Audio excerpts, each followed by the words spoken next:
नमस्ते, मैं हूं संदीप केरकर और आप देख रहे हैं गोवा का पहला हिंदी नेशनल चैनल। और गोवा का मानसून सेशन शुरू हो चुका है कल से और आज डे 2 है।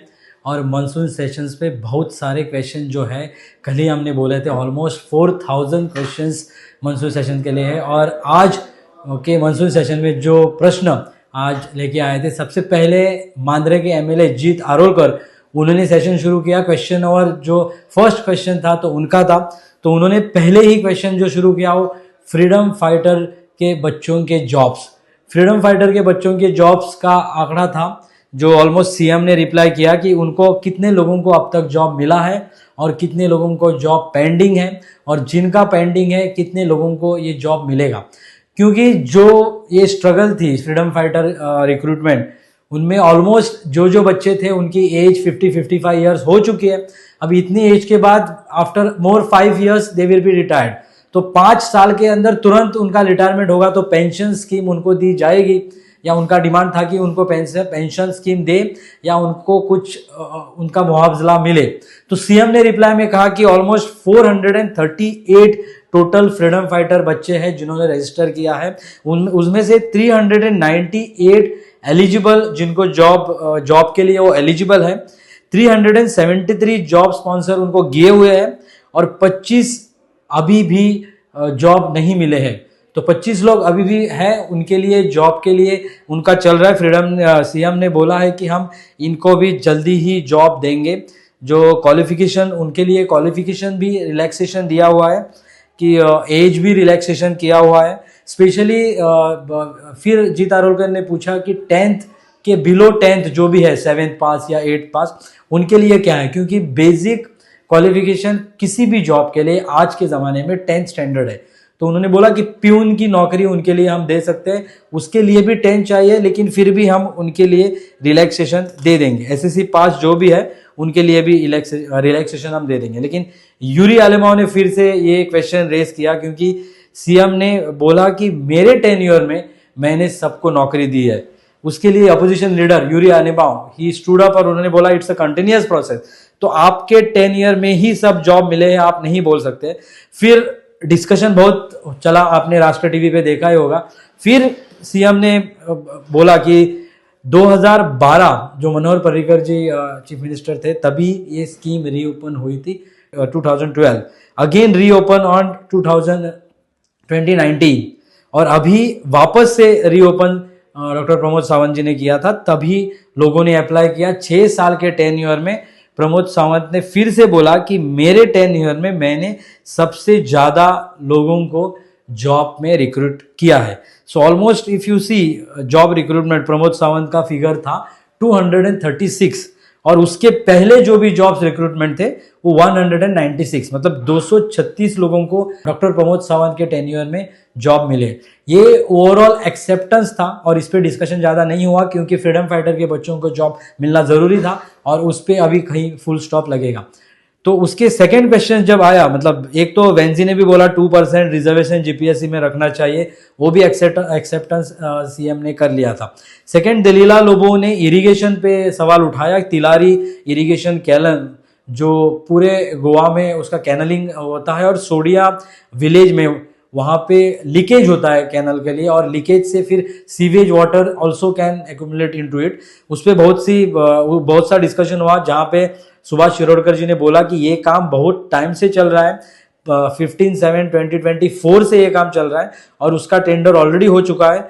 9,75,38,000 का ये टोटल अमाउंट था, और इसका काम भी नवंबर और दिसंबर के महीनों में काम शुरू होगा। उस पर नीलेश काब्राल ने सजेशन दिया कि ये कैनल अभी न्यू टेक्नोलॉजी आई है, और न्यू टेक्नोलॉजी के थ्रू ये कैनल अगर आप कंस्ट्रक्ट करते हो, some treatment technology, rubber treatment और सम ट्रीटमेंट उसके साथ, तो 10 से 15 साल का इनका लाइफ हो सकता है। Which Subhash Shirodkar has accepted and he told कि we can think about something like that. और पायलट प्रोजेक्ट कैपे साइड में ऑलरेडी हमने शुरुआत की है, एक new technology with rubber some coating, so which is a good news. फिर कल्टीवेशन का फिगर यूरी आलेमाओ जी ने पूछा कि कल्टीवेशन जो हो रहा है या इरिगेशन के लिए ये पानी पीने का पानी है, how much it is utilized, क्योंकि जब हम इतने करोड़, ऑलमोस्ट फिगर जो दिया था 9.75 करोड़ का एक्सपेंडिचर इस कैनल में हो रहा है, तो उसके लिए how much it is utilize for Goan people. तो उस पर एक रफ फिगर सुभाष शिरोडकर ने भी दिया कि ऑलमोस्ट नॉर्थ में 15 लैक्स लैंड ऑलरेडी कल्टीवेशन के लिए उन्होंने किया है, जहां नागजर और पेडनी एरियाज कंसिडर्ड फॉर इरिगेशन, जो पानी वहां पे यूटिलाइजेशन होगा। और साउथ में भी उनका चल रहा है कि इस लेवल का एरिया वो ले ले। तो फिर मेजर इशू था थर्ड, रीजनल खड़े हुए उन्होंने माधे का जो इशू है, गोवा, कर्नाटका और Maharashtra is also connected to that issue. तो तीनों स्टेट्स का जो इशू है उस पर अपडेट पूछी कि अब तक माधे का इशू कहाँ पहुंच चुका है और कहाँ हम लोग हैं। जो उस पर बहुत सारा डिस्कशन हुआ। तीनों स्टेट ने अपना कंप्रिहेंसिव रिपोर्ट कोर्ट को सबमिट किया है ऑलमोस्ट। लेकिन जो रीजनल ने बोला कि बहुत सारे रिपोर्ट में ऐसा जाना गया कि कर्नाटका ने बहुत सा काम शुरू रखा है, in spite of the case is in court, still Karnataka government is doing a work on it. उस पर हमारे ऑफिसर्स ने कितना ध्यान दिया, क्योंकि Kalsa Bhandora is of Goa side, मतलब this side of the Kalsa and Bhandora, this are the two rivers. So Kalsa is this side and Bhandora is that side. तो दोनों साइड से काम कितना चल रहा है, हमने कितना देखा है, हमें पता नहीं है। Regional has made allegation that Subhash Shirodkar should take this seriously and put their officers कि वहां पे कितना काम हुआ है। और Rijnad is saying कि Karnataka has completely done lot of work about Mahadev diversion, और अगर एक भी परमिशन मिल गया तो विद इन अ वीक ये काम खत्म करके हमारा पानी कंप्लीटली गोवा से डाइवर्ट हो जाएगा कर्नाटक के लिए। और उस पर पूरे सेशंस में डिस्कशन हुआ, क्योंकि ये कमिटी भी जो फॉर्म हुई थी, उस कमिटी की लास्ट मीटिंग जनवरी में हुई थी, अब तक उस पर मीटिंग नहीं हुई। तो इवन विजय सरदेसाई जो गोवा फॉरवर्ड के प्रेसिडेंट है और एमएलए है फातोडा के, उन्होंने बोला कि मैं अभी बोल रहा हूं कि मैं अभी इस कमेटी से इस्तीफा दे रहा हूं। तो he has resigned after that, after the assembly session he has already formally said that I will be resigning from the committee, क्योंकि इस पे कुछ डिस्कशन नहीं हो रहा है for the sake of this committee. Even RG के वीरेश बोरकर ने बोला कि ये committee for the name sake है, आज तक एक भी लेटर या एक भी डिस्कशन या एक भी विजिट जो वहां पे वेन्यू पे नहीं हुई है। तो ये committee doesn't work as per the requirement. So Madhav issue is in the court, so there is no much discussion. लेकिन सीएम ने बोला है कि हम एनवायरमेंट मिनिस्टर से ये और जाके सेंट्रल गवर्नमेंट से यूनियन मिनिस्टर के जाके सिफारिश करेंगे कि कर्नाटका का काम अभी भी चल रहा है, you intervene and see that Mhadei issue is till the Supreme Court या till the court doesn't take decision, the work should not go ahead. उसके बाद बहुत सारे पोस्टमैन का इशू था जो विजय सरदेसाई ने लिया कि 40 गोवंस पोस्टमैन रिप्लेस किए हुए हैं विथ नॉन गोवन पीपल। इसका मेजर इशू हो रहा है कि गोवा में जितने पोस्टमैन वो आ रहे हैं वो पोस्टमैन कोंकणी नहीं जानते हैं, तो घर घर पहुंचने के लिए दिक्कत हो रही है और letters are not reaching home on time. तो इसके लिए ये इशू था। और दूसरा इशू एक स्टिंग ऑपरेशन जो गोवन पोस्टमैन ने किया था, ऐसे विजय सरदेसाई ने बोला। जो स्टिंग ऑपरेशन का जो वीडियो था वो वीडियो विजय सरदेसाई ने असेंबली में पेश किया और अपने ट्विटर हैंडल पे भी डाला, राष्ट्रीय टीवी के डिजिटल प्लेटफॉर्म पे है, जहां पे उन्होंने बोला कि X amount they have paid to take this job. अभी इसका भी वेरिफिकेशन होगा, सीएम को उन्होंने वीडियो सबमिट किया है। लेकिन गोवा में गोवंस को जॉब मिलना, ये वापस मिलना जरूरी है और इसके लिए Goa government will write to the centre that ये इशू सॉल्व होना जरूरी है, बिकॉज इट इज ये दिक्कत हो रही है गोवा के लोगों के लिए कि उन तक पहुंचे और ये लेटर्स। और इसके लिए एक सीएम ने और एक चीज बोली कि गोवा गवर्नमेंट का कोंकणी जो ऑफिशियल डिपार्टमेंट है वहां पे आपको एग्जाम देनी पड़ेगी कि आपको Konkani writing and Konkani speaking, इससे जब आप पास होंगे या यहाँ से आप निकलोगे तभी आपको ये पोस्ट मिलेगा। बाकी पोस्टमैन का इशू या यूरी ने फिर प्राइमरी स्कूल्स के इशू मिले कि toilets are not proper in primary school, तो इसके लिए भी चर्चा हुई। सीएम ने उस पर अपना आश्वासन दिया है जहाँ जहाँ भी टॉयलेट ठीक नहीं है वहाँ पे हम जल्दी ही ये टॉयलेट ठीक करेंगे। फिर रोरो फेरी का इशू हुआ, Subhash Phaldesai has spoken on it. Viresh Borkar ने ये इशू रेस किया कि रोरो फेरी जो शुरू किया है शराव एरिया में, वहाँ पे जो पैसा ओवरऑल फेरीज में जो इंक्रीज किया, तो 3 times increase in roro ferry ticketing, जिसको रिड्यूस करने के लिए उन्होंने मांग की। उन्होंने बोला कि 30 times इंक्रीज हुआ है और 2 व्हीलर्स 40% इंक्रीज हुआ है। तो ये जो रोरो फेरी का इशू है उस पर भी बहुत बार राष्ट्रीय टीवी ने ये इशू लिया था, असेंबली में भी ये इशू पे बहुत हंगामा हुआ। लेकिन मिनिस्टर उस पे ठाम रहे कि ये फेरी है, यहाँ पे हमारा रेवेन्यू जनरेशन बढ़ रहा है, जो पहले 56 लैक्स के आसपास था, जो 1 करोड़ क्रॉस हो रहा है, और this is the small amount which we have increase for the same.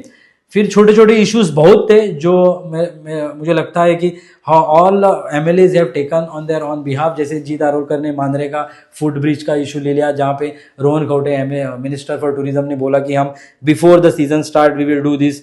फिर मेजर इशू सीवेज पे था आज, जो सीवेज ट्रीटमेंट प्लांट्स जहाँ जहाँ पे भी है ऑल ओवर गोवा, वहाँ के MLA should be a part of sewage department where they can suggest कि कुछ सजेस्ट हो सकता है तो वो सजेस्ट करेंगे कि इसको स्मूथनिंग कैसे करें। सैनिटरी पैड्स जो सीवेज में मिल रहे या प्लास्टिक बॉटल्स जो सीवेज ट्रीटमेंट प्लांट में मिल रहे हैं, ये ब्लॉकेजेस जब भी हो रहे हैं पाइपिंग पे, वहाँ से लीकेज बाहर जा रहा है, और ये जो सीवेज है वो पानी में जाके वाटर कंटामिनेट हो रहा है, फील्ड्स खराब हो रहे हैं। तो इट्स अ मेजर इशू जहाँ पे कॉलिंग अटेंशन लिया गया, और almost all the MLAs together has spoken on this issue and this a top priority कि इस पे सीवेज का जो मैकेनिज्म है वो मैकेनिज्म प्रॉपर करके। विजय ने ये भी सजेस्ट किया कि environment awareness for this activity has to be done, so people are aware कि इसमें हम ये चीज़ें नहीं डालना चाहिए, क्योंकि this is going to be a disaster in future अगर सीवेज प्लांट्स प्रॉपरली मैनेज ना किए तो। So lot of things have come after that. Budget पे डिस्कशन हुआ, CM likely to reply in the evening tomorrow, और पूरा दिन budget पे डिस्कशन हुआ। आज भी बजट पे बहुत लोगों ने अपने अपने कॉन्स्टिट्यूएंसी में जो जो बजट सैंक्शन किया है उस बजट की जानकारी दी। Some people are happy about it. As usual opposition has raised lot of issues, जहाँ पे वेंजी ने बहुत सारे स्पेसिफिक जो डायलॉग्स रोज रोज आप वेंजी के सुन रहे हो, वो आज भी डायलॉग्स थे। उन्होंने पूरा मेनू बनाया था आज, स्टार्टर के साथ ड्रिंक्स तक सब कुछ उन्होंने बजट को कनेक्ट किया है। आप सुन सकते हो वेंजी का जो पूरा बजट पे उनका जो डिस्कशन था, वेरी इंटरेस्टिंगली ही सेड। और डेफिनेटली बाकी Digambar Kamat ex chief minister of Goa, उन्होंने मडगांव की पूरी bus stand and bus stop के बारे में बोला। गोविंद गावड़े ने विजय को आज रिप्लाई किया, जो कल गोविंद विजय ने बोला कि ये चिप्स की तरह बजट है, उसको गोविंद गावड़े ने आज बोला कि जैक फ्रूट जो होता है, वो फणस जो बोलते हैं हम, जैक फ्रूट जो होता है उसकी जो प्लास्टिक होती है, जैक फ्रूट जिस बैग में आता है उस तरीके का बजट है, जो सीएम को कंप्लीटली उन्होंने सपोर्ट किया। हालांकि गोविंद गावड़े की मिनिस्ट्री सीएम ने अभी 2 महीने पहले आप अगर देखते हो तो वो सब चल रहा था, और उनकी मिनिस्ट्री सीएम ने अपने पास ले रखी है। अभी Govind Gawade is just MLA, he is representing his constituency, pure constituency, और उन्होंने सरकार को सपोर्ट किया। इससे पता चलता है कि गोविंद गावड़े सरकार के साथ है। हालांकि उन्होंने बहुत से स्टेटमेंट सरकार के विरोध में किए थे, लेकिन आज असेंबली में उन्होंने पूरा समर्थक अपने चीफ मिनिस्टर को दिया है, कि उनको बोला कि जैक फ्रूट की तरह पूरा भरा हुआ ये बजट सेशन है। अभी कल ही पता चलेगा सीएम के रिप्लाई के बाद कि ये बजट सेशन गोवा के लिए कितना महत्वपूर्ण है। आप देख रहे हो आपका अपना चैनल राष्ट्र टीवी।